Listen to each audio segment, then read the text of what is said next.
Apple iPad 3 is not even being formally announced, and yet it's already one of the most desired gadgets around.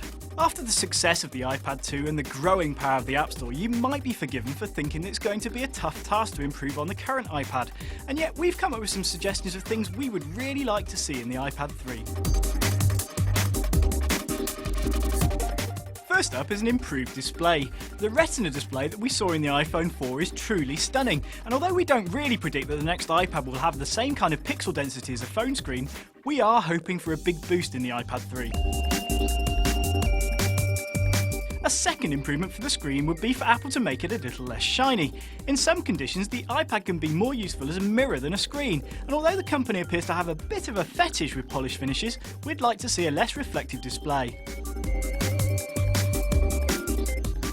Considering how wonderful the iPad is for showing off our photos, it seems a bit of a shame that there's no capability to slot in an SD card to make it easier to get them onto the tablet. Obviously, having an SD slot would boost the amount of memory we have and take it another step towards being a post-PC device.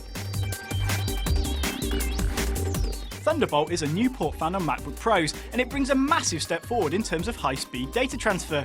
It'd be great to see the proprietary dock connector morph into a Thunderbolt port, although Apple would be reluctant to lose the income it generates from licensing related to the dock connector.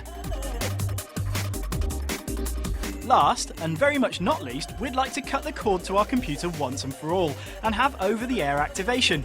We'd love for our iPad 3 to be a completely standalone device that we only plug into our computers out of choice, and not necessity.